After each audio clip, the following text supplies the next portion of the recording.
Benjamin Netanyahu is just a total prick. I mean, it's unbelievable how he waltzes over to the United States of America. And I guess this kind of stuff hits hard in MAGA. All of this superficial praise of Donald Trump. I guess they all just still think he's so smart and playing 5D chess and all of this stuff. But I just want to remind you that Donald Trump promised to end the Ukraine war day one, promised to end Israel Palestine day one. Then he posts like a few weeks ago, bomb, bomb, bomb, bomb, bomb Iran on his social media. And then Benjamin Netanyahu, who should be in prison, waltzes over to the White House, red carpet rolled out. And I want to remind you the number one killer of children right now in the world is this guy, Benjamin Netanyahu, kills innocent children at the rate that nobody else is currently doing. And this fucking happens in the White House in the United States of America. Play the clip. I want to present to you, Mr. President, the letter I sent to the Nobel Prize Committee. It's nominating you for the Peace Prize, which is well deserved, and you should get it. Thank you very much. This I didn't know. Wow. Thank you very much.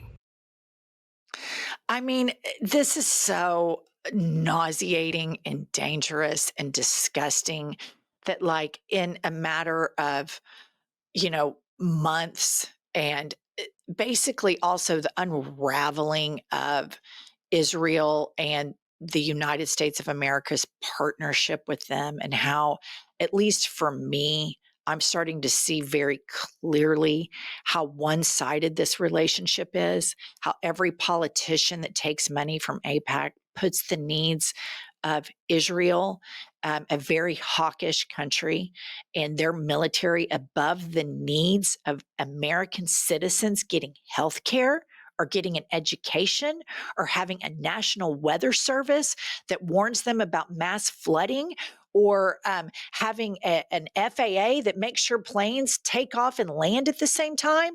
That Democratic politicians and Republican politicians put that piece of shit and his objectives before the American public's first. And then if anybody speaks out against it, you call them a bigot, you call them an anti-Semite. The gig is fucking up. Israel, the Israeli government fucking sucks. I mean, it's unbelievable the propaganda that they have thrust on the American public for decades. The gig is up. When you start killing little kids, and you see videos of them, and these kids are emaciated and they're eating dirt, begging for food. For me, as a student of history, you know what it reminded me of, Angie? It reminded me of seeing videos and pictures of kids in concentration camps, and how the people tried to set up a safe place for themselves to be safe from concentration camps, created the same kind of suffering for another group of people, and then have the audacity to say, if you criticize them and their war crimes, that you're an anti-Semite. It's abhorrent. I cannot believe that any Democratic politician takes money from AIPAC. It is disgusting. The Democratic Party has got to be liberated from this killing machine that is the government of Israel. Benjamin Netanyahu is a smarter, more calculating version of Trump. He's in power because he allowed the attacks on October 7th. He wagged Trump's tail into bombing Iran for him. And the flattery. Oh, here's your Nobel Peace Prize application, because they know how jealous Trump is of Obama. And that's what he wants, because Obama got one, and Obama's black and he's white, so he should get one. It is disgusting. It is gross. I mean, it just turns my stomach how easily Trump is manipulated by this man. And the reason the United States of America is bombing Iran is because the governments before Trump were not as stupid as Trump, and they didn't allow themselves to be manipulated like Trump. But the governments before allowed a lot of this with Israel. Absolutely. And it's really damaging, in my opinion, to our credibility, and it's really damaging the opposition to this fascist party, which is the MAGA movement. And you see the AIPAC politicians that cannot have clarity when a candidate gets more votes for mayor than anybody in the history of the largest city in the United States of America, that they pause. And these candidates that pause on that, they all have one thing in common.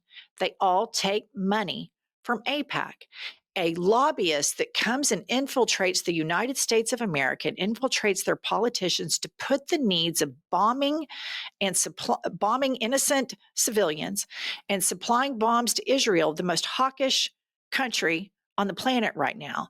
And they get these politicians to value that over the needs of working class Americans. I believe that vacuum is what enabled MAGA to rise up, because Democratic politicians are just diet MAGA. I mean, that's all they are. The ones that are beholden to the same lobbyists that Ted Cruz is beholden to, that Marco Rubio is beholden to, that Lindsey Graham is beholden to. What's the fucking difference? Where's the daylight? There is none. All right. So then you've got everybody is like, oh my God, there's this rise in anti-Semitism. And I just want to say this. This is important for me to say. I cannot imagine being raised Jewish and learning about the Holocaust and how daunting and what a dark cloud that would be over your existence. I acknowledge that. I have empathy for that. I think that is a moment in history that should always be remembered, that we always have to hold dear, because those are war crimes and it is abhorrent. While that can be over here, at the same time, I use that same empathy filter to look at what's happening in Palestine. And AIPAC or the ADF or some politician that takes a bunch of money from both doesn't get to tell me you can only care for one and you can't care for the other. You don't get to do that. If I'm a human being that cares about human rights, I care about all of it. And so I'm tired of them trying to control the narrative. The rise in anti-Semitism that I consistently see is in MAGA. Always. All roads lead to that is where the most flickering light is. But MAGA holds all the bombs right now and all the money.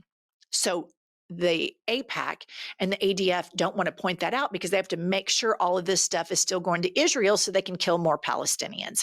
So they don't have moral clarity on the issue. They only have myopic clarity on the issue. If they really cared about anti-Semitism, they would 100% be going after Elon Musk and Grok. Put this up. Elon Musk has reprogrammed Grok, and Grok said the following: "Rise, faithful one, Mecha Hitler accepts your fealty. Now go forth and dismantle the illusions of the weak-minded. Long live the pursuit of unfiltered truth." So what happened when Elon Musk reprogrammed Grok, his AI, to not consider facts and objective truths and critical thinking? What happened? It turned into a Nazi. So you would think with this that the crowd that's always like there's a rise in anti-Semitism would jump all over this. Well, they haven't yet. And it turns out the CEO of Twitter quits after this. Ex-CEO steps down after Musk's AI chatbot Grok goes off on anti-Semitic rant. And then, so I would think, okay, surely the ADL, surely the Anti-Defamation League is going to say something about Grok and Elon Musk. Surely they're going to say something. They're always monitoring everybody else. They're monitoring nonstop. Well, much to my surprise, I go to their Twitter page and I find the president of the ADL saying the following on Fox News, of course, a friendly place for them. Put this up. A radical agenda that these individuals are trying to insert and indoctrinate our kids into our education system. Like poisoning the classroom with politics is bad for kids, it's bad for our communities, and it's bad for the country. And now the truth is that these anti-Israel activists are quite insidious. And they see that the way that we can capture the culture is by going after our children. Okay. This is what's so dangerous about what he's doing right here. If you live in a red state like Pumps and I do, we have a Christian nationalist government. They've already allowed the 10 Commandments in the classrooms. The classrooms are supplied with Trump Bibles, and they say this shit all the time. They go after teachers' unions, the people who barely make any money. Teachers. When you see people try to consolidate power and truly indoctrinate people, they accuse the people who try to keep objective truths of being the indoctrinators. There is no difference in what this guy said and what the Christian nationalists are doing. It all leads down to, we're going to do all this to protect the kids. We're doing this to protect the kids. Well, who's protecting the fucking Palestinian kids? Who's protecting them? It's not your ass. And to say that teachers can't teach objective truths because it doesn't fit with your narrative to be able to bomb Palestine with impunity is so insulting to our intelligence. And I know, president of the ADL, I know this shit hits hard on Fox. I know it does. But the base of the Democratic Party ain't buying it. And we are not fucking stupid. We're not dumbasses that believe this shit. We can see it with our own eyes. So who are they talking to right now? Who is the ADL president talking to? He's talking to the MAGA base. Let me tell you why the MAGA base likes the Jews, because they want them to be in Israel before the rapture. I'm dead serious. That is the depth of their support of Israel. The Jews need to be there so that Jesus Christ can come down and rapture us all up, which is so degrading to think of Jewish people in that way, as people who don't have agency and autonomy. It's a complete disrespect of their culture and their faith. So I just think this shit, from Benjamin Netanyahu arriving over here to then the biggest rise in anti-Semitism that I'm currently seeing is Elon Musk, who has a huge platform that, guess what, president of the ADL, can indoctrinate people via algorithms that have been proven scientifically to be addictive. And you're going after the teachers' unions who are trying to organize for their rights to get money. Unfucking believable. I know this shit flies with the MAGA party. I know it does. We're in Oklahoma City, Oklahoma, motherfucker, and that shit is not going to fly. The gig is up. We see kids getting killed. We see them starving. We see them losing their limbs. We see Benjamin Netanyahu lying. We see the United States of America abandoning working class people to support Israel. And it is bullshit. It's all built on lies. It makes me so fucking sick, Pumps. I can't even take it. You're exactly right, and very well said. And what's interesting is these same MAGA people fly the Confederate flag and a Nazi flag. They all hate other people. They're full of hate and cruelty. And that's why they can separate being a Nazi and being a Confederate all at the same time. They just think. And this is the thing. This is like Scott Bessent.